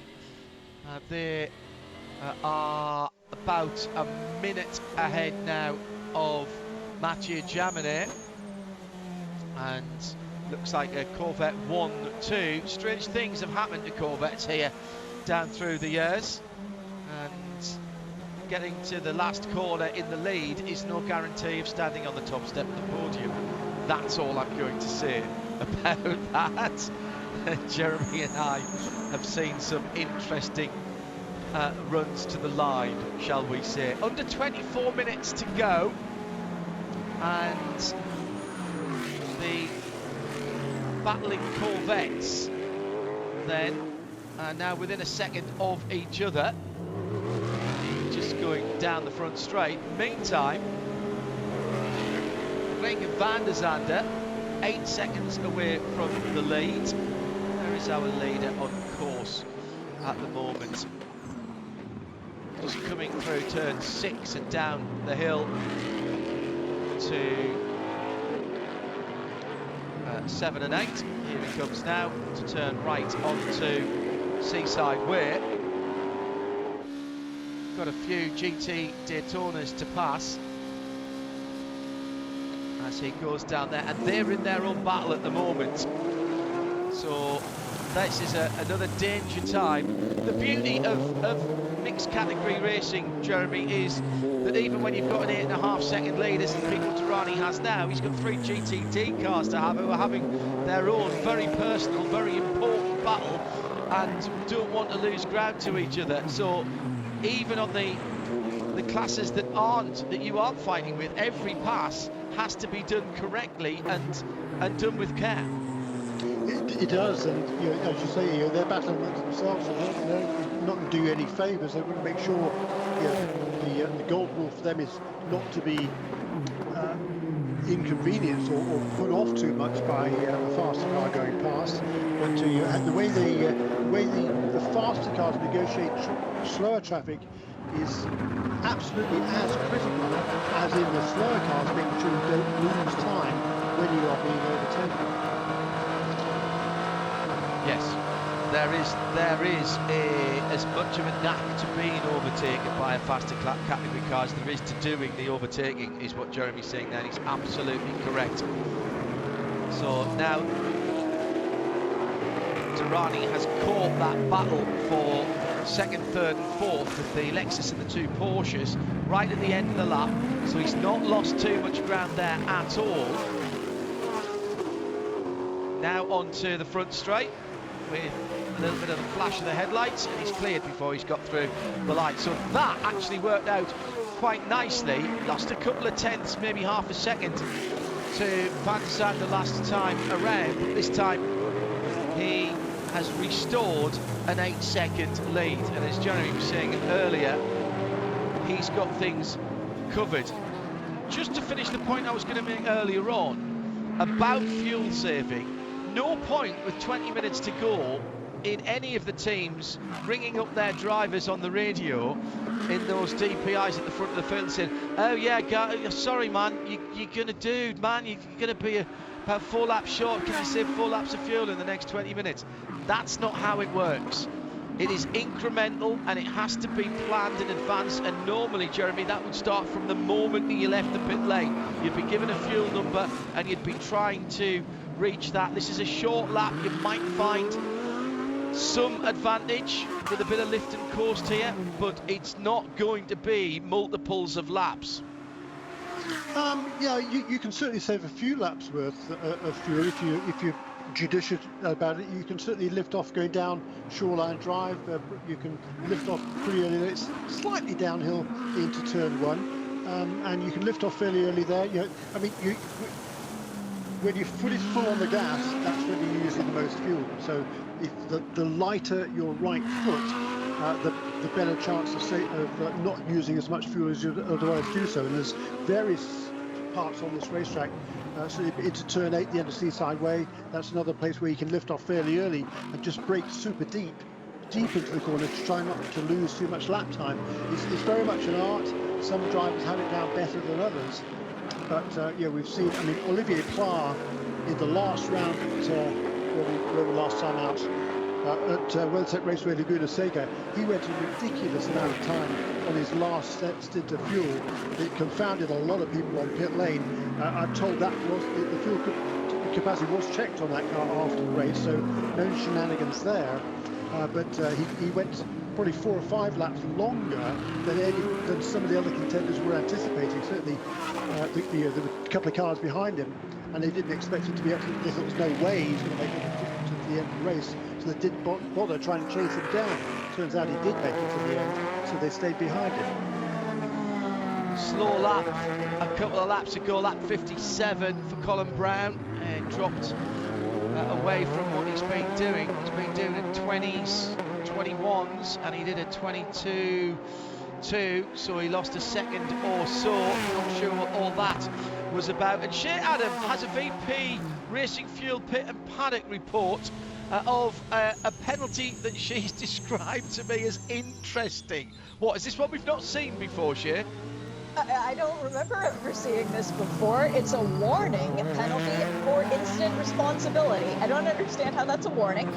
No car was cited as the car that was the victim of this incident, but it's for car 26, Jacob Edson in the Mercedes. Clearly, race control keeping one eye on the 26 Mercedes. Closest car to him is a couple of seconds behind him, and that's Mark Miller, who was a couple of seconds slower than him last time around in point of fact. So I don't know if they were a bit closer together, and there's been a little bit of RG and bargy there, Jeremy. They were a lot closer. Yeah, a couple of laps ago they were pretty much nose to tail. So to see whether we'll see what happened between those two, I don't know. But yeah, they were close, and now they're not quite so close together. But certainly in there's all sorts of battles all the way down. There's a great battle going on for 12th position actually in GTD as well, with Zach Beach and Mario Farbacher going at it and chasing the second of the Heart of Racing Aston Martins too. So those three are very, very close together. Colin Brown and Jeff Westphal, they continuing their battle for 5th and 6th. That's number 63 Ferrari ahead of number 39 Audi of Jeff Westphal. That's a good battle going on as well. And that battle for second place in GTD with Jack Hawkins in the Acura, car number 14, just ahead of the 2 Porsches. Lawrence Vanthoor having got past Patrick Long, number 9, ahead of number 16. But it's a Super 3-car battle for second position in GTD.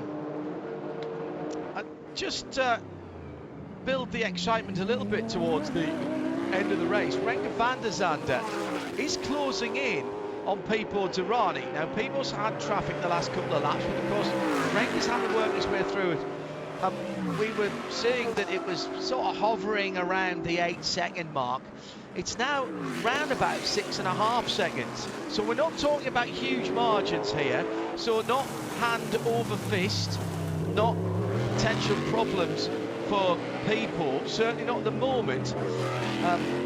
And the lap times, every time I've looked, have been within a few tenths of each other. Half a second last time around, though, for Renger van der Zande. So certainly something there, Jeremy, with 16 minutes to go to keep an eye on at the front of the field. Renger and Pipo, fierce competitors. And if there's a sniff of it from Renger van der Zande in that damaged 01 Cadillac, he will be going for it. Yeah, I mean, I think number 31 car is just managing his pace. So he's definitely saving fuel out there, trying to get to the end without needing a splash. He's got 4 laps in hand over number 01 car.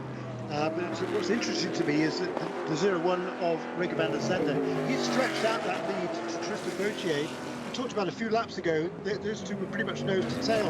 They're not any longer. There's 4 seconds that Renger van der Zande has pulled out over the number 5 car. So either the number 01 team have said to Renger van der Zande, okay, you've saved enough fuel, you can push a bit harder now, or he's realised he's not going to get to the end, he's going to need to splash fuel, so he might as well run hard and see how much, see what gap he can pull out of the cars ahead of him. Tempting fate here, says Greg Higgins on @IMSA Radio on Twitter. Apart from that little bit of madness at the start, everyone seems to be very well behaved, just pushing on. Proper endurance race. Weather is much nicer than here in wet old Cork, he says. Well, I hope you're sitting down with something pleasant to sip of a, what is it, Saturday evening, 11:30 it will be in Ireland. Thank you, Greg. Gregory Higgins there. And @IMSA Radio, #Michelin PRT, if you would like to take part in the original user-defined show. You ask, you put up the points, and we'll talk about them as we wrap up the weekend. Another 2 fast laps in GT Le Mans. Antonio Garcia went down to a 17.405, but Nick Tandy responding. We said that they'd got close together, and Nick's found some more pace, Jeremy.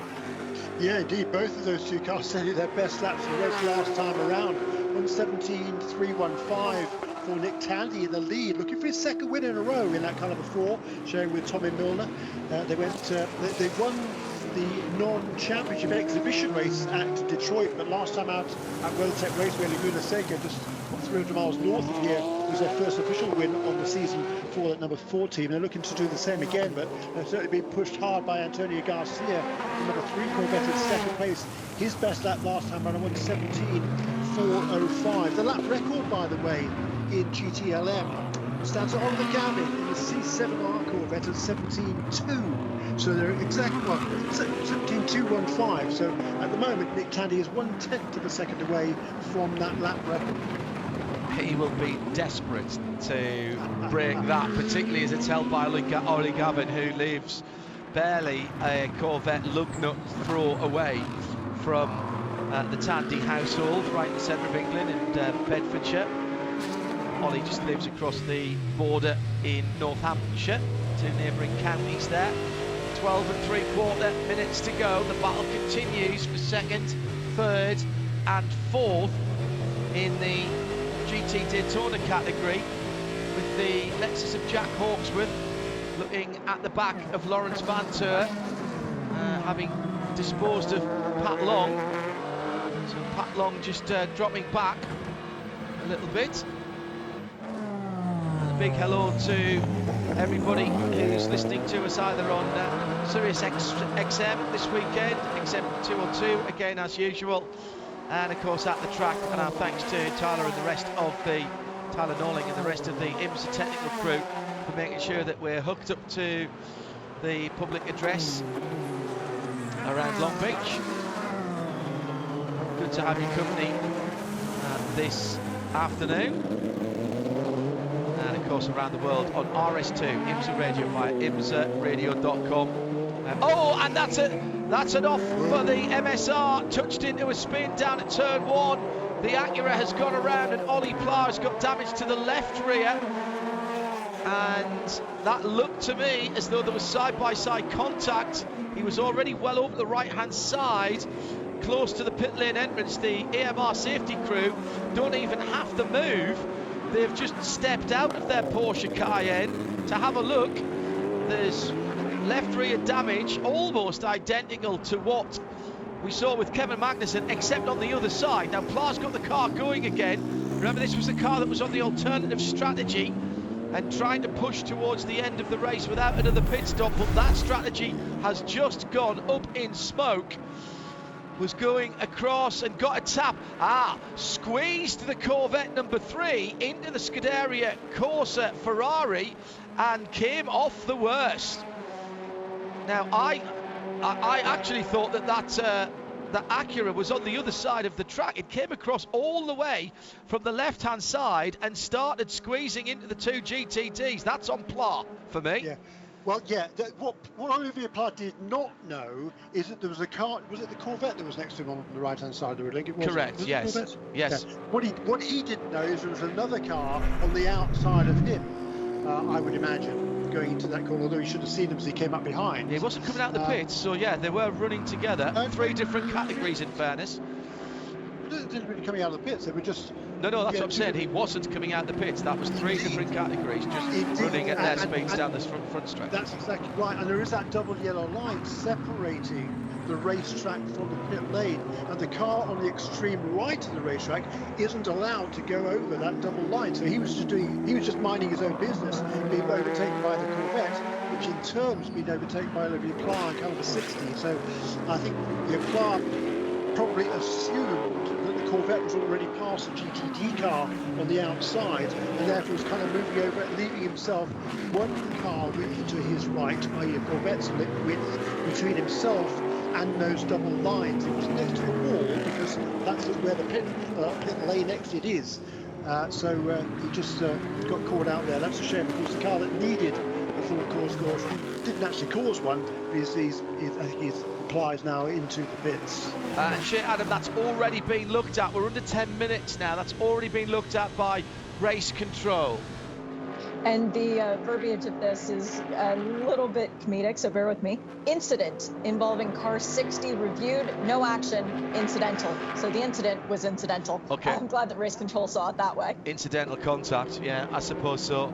I mean, again, we always say this, dear listener and viewer, it's not about apportioning blame, and nobody is saying that anyone has done anything deliberately. Contact causing an incident, it is all just about what is going on the track. It's not been a good weekend for Mike Shank, and I don't think that car's going any further. Looks like the hit to the wall, Jeremy, has caused some suspension damage to the rear. So once again, the alternative strategy hasn't worked. Bold strategy, and at least this time they did lead the race. Scant comfort, I would think, for the MSR team. No, really disappointing for that team, because they were certainly relying on the other cars coming into the pits. They were catching the number 55. He was only about 5 seconds behind, actually, on that previous lap, behind the 55. But we'll have to wait and see whether the other DPI cars are going to need a splash of fuel before the end of this race. I would probably hazard to guess that not at this stage. But it's a moot point now for number 60 car. So most unfortunately, they've had no luck at all these last few races. They were hoping for cautions in each of the last 2. It didn't come. That car at least has been fast again today. A change, by the way, in GTD. Lawrence Vanthoor now up into 2nd place ahead of Jack Hawksworth. The gap from 1st to 2nd is around about the same, 13 and a bit seconds. But Hawksworth now back into 3rd, and he's going to be struggling to hold off Patrick Long in number 16 Porsche. Yeah, good point. The Lexus Achilles heel has tended to be rear tyre wear, but they've got their heads around that in the last season and a half or so. But they don't have a lot of data here. GTDs used to always come here. And of course, we've not been here full stop for over 2 years, nearly 2.5 years, in fact. So maybe just a slight bit of an issue with the setup on that car, but it does seem as though Jack Hawksworth is losing a bit of pace, and Pat Long now is right with the Lexus. They are within a couple of tenths of a second of each other, and that is the third step on the box for GT Daytona. As at the front of the field, Pete Motorani's lead is now under 6 seconds. He's managing this, that was the word that Jeremy used, and actually as he turns left down Pine Avenue, the battle for third is just behind him, and coming to the top of that hill now, the battle for third in GT Daytona, the very bright blue Porsche of Patrick Long, easy to spot, and coming towards the end of the lap now, our leader. So we'll keep an eye on that battle for third position in GT Daytona. Still 12.5 seconds between first and second. Brian Sellers and Lawrence Vantor in respectively the number 1 Paul Miller Racing Lamborghini and the FAF number 9 Porsche. Just watching.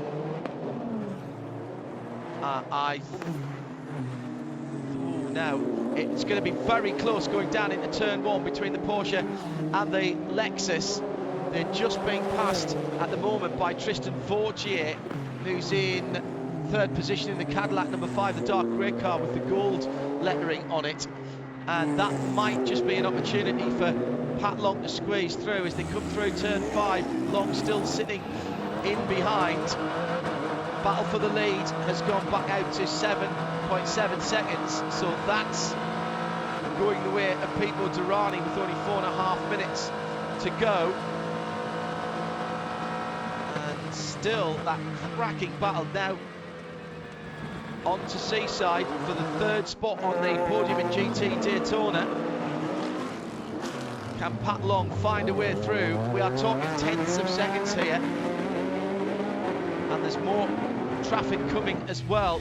Behind them there's another gaggle of cars, which is Colin Brown in the Ferrari, the Scuderia Corsa car, the 63 Jeff Westphal in the 39 dark grey Audi with the very bright green highlights, and Ross Gunn's right with them as well. So still plenty of GTD action going on there at the moment. Hawksworth, and in fact he's gone through. So he has gone through. Pat Long has made the pass coming into the final portion of the circuit, Jeremy Shaw. So that's Lamborghini, then 2 Porsches now in second and third in GTD. Then another great scrap led by Colin Brown that is closing up rather quickly on Jack Hawksworth. He may yet lose more positions in that Lexus. Yeah, he's still about 8 seconds ahead of them, and the gap back was about 10. So I think Hawksworth will be okay. There's only 3.5 minutes remaining in this race, so I'm sure he'll be able to hold on to fourth. But frustrating for the Lexus driver. They've done a really good race. A great first stint from Aaron Telitz, and a great pit stop, great outlet in lap by Telitz, great outlet by Jack Hawksworth to get himself up into that second place, which they held for an awful long time. But they're just no match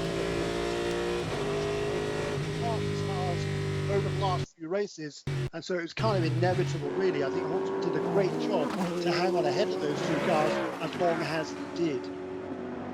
Yeah, he was struggling getting into and out of the corners a moment or 2 ago.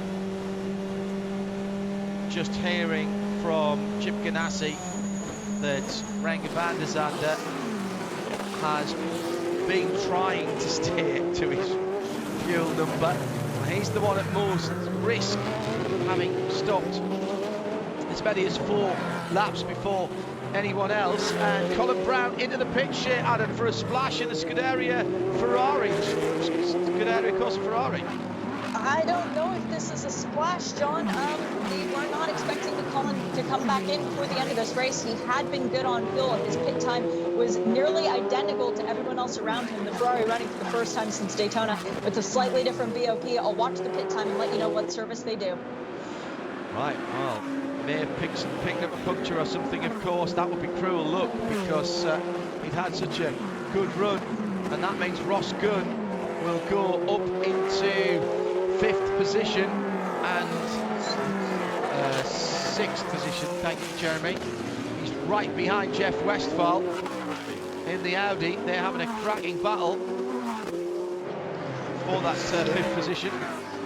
And Aston, of course, led the points in GTD a couple of races ago. We were overhauled by Bill Oblin and Robbie Foley, and then last time out, just by the number 9 cars, that was from Lawrence Vantour, and with the problems for 96 today, finishing way back down the order, that's going to move Zach Robichon and Lawrence Vantour into the championship lead if they finish in 2nd place right now. So it's been a tremendous run by that team. They've had 4th, 1st and 1st last 3 races, and it's looking like another podium finish today for that team. Jack Hawksworth is on a massive fuel save at the moment. We will get the white flag for the leader. Now he was one of the latter GTDs to stop, so we've seen people run out of fuel here before, trying to do the one-stop strategy in all of the classes. Through goes the Whelen Engineering Cadillac. White flag is out. One further lap for that car to do. Really, they've never been threatened at all. The action was behind them at the start, and it's stayed behind them, other than when they were in the pit lane and the pit cycle went around, and that alternative strategy by the Mershank Racing team in the number 60 Acura allowed them to lead a little bit. But other than that, Jeremy Shaw, this has been, hang on a second, I'm looking up, Siri, show me how to win a race. Oh yeah, there's a picture of the 31. It's been perfect, and a spin for the GMG. Is that the GMG car? I think it is. That's got around at the top of the hill at Pine Avenue, turn 7. Jeremy Shaw, what a race for Whelen Engineering. Perfect, absolutely perfect performance by both Brazilian drivers in this race, John. And through to win the Acura Grand Prix of Long Beach. The cheers audible in the background. Goes the Whelen Engineering Cadillac. The Felipe Nasser and Pipo Durrani Compo have taken the overall victory by a margin of 10 seconds. It will be Nick Tandy and Tommy Milner who go 2 for 2 in victories, just ahead of their teammates in GT Le Mans. That's 2 in a row for Tandy and Tommy Milner. And in GT Daytona, Madison Snow qualified on pole, started the number 1 Lamborghini Huracan for Paul Miller Racing, and Brian Sellers will bring that car home with around about a 11 second to 12 second gap. And everyone had their slippers on towards the end of their run there, and they've run. Van der Zande has done a cracking job for the pace that he's done. 52 minutes, Jeremy, in that 0-1. The damaged Cadillac as well to come in second. It just shows you the margin that the Cadillacs had this weekend on everybody else. I mean, they're able to save an enormous amount of fuel and still get to the end. I mean, they had everybody covered here at Long Beach. Again, you know, this is a track that suits the Cadillacs. I mean, that's one of the great things about this series is different cars are suited to different tracks. Places like Road America or Watkins Glen, for example, definitely in the favour of the turbo cars, the Mazdas and the Acuras. But here at Long Beach, that torque and that big V8, that's the thing they have here. This is, you know, this is the 4th win in a row for Cadillac here on the streets, and before that it was the Coyote Corvettes back in the DP days. So, you know, Cadillac in DPI era undefeated here on the streets of Long Beach. Shea Adam wins for Tandy and Milner. Nick Tandy and Tommy Milner in the Corvettes. They've just gone back-to-back victories. That's put their season back on track, and Madison Snow and Brian Sellers converting from pole position in GTD. And I didn't want to say anything before the race was over because I didn't want to jinx them. We do have a habit of doing that. 608 days since Paul Miller Racing's last win. That was the 2020 Rolex 24 Hours of Daytona. But Brian and Madison had this track on their records as an anomaly. The only one where neither one of them had ever stood on the podium. Well, now they've not only stood on the podium of every single track on the IMSA schedule, they've won at Long Beach. Yeah, so it will be the top step of the box for them. And there's the only mistake that Whelen Cadillac, Pipo Derani and Philip Nasser have made all day. He missed the turn into the victory circle area and is having to be pushed back by his team crew. And now he can make the run onto the checkered area.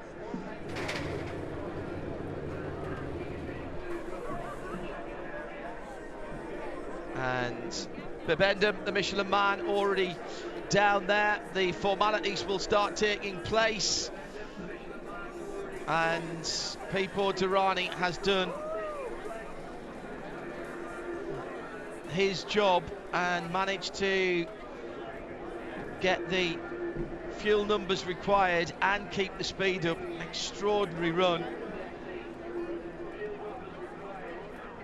Well, that is interesting as well for the championship. Jeremy's doing the arithmetic at the moment with the championship leaders coming in. The Acura of Wayne Taylor Racing, the Konica Minolta car, only finishing down in 4th position. Jeremy, what does that do at the top of the championship for DPI? For DPI, the lead is now much reduced. Came into the weekend with a pretty handy margin. I updated points last night, so I can't tell you what that was actually. It would have been 80. It would have been 80 odd points, 79 I think it was.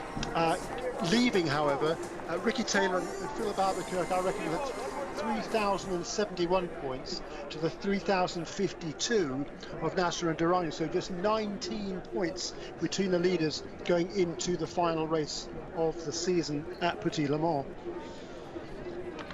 Well, that is a big points pair as well, of course. Being the longer race, Derani being congratulated by Felipe Nasser, who's run across from the pit box. The victory lane is just a little ways away from where the IMSA teams are working. Milner and Tandy winning another Corvette 1-2 in GT Le Mans, Jeremy, and those points gaps then just coming down a wee bit. Just coming down a little bit, yeah, but it was a 190 point advantage coming into this race. It'll be reduced therefore by 350 points for Tommy Milner. And just stop you there for a second, because Tommy Milner is with Shea Adam for our VP Racing Fuel Pit and Paddock report. Shea?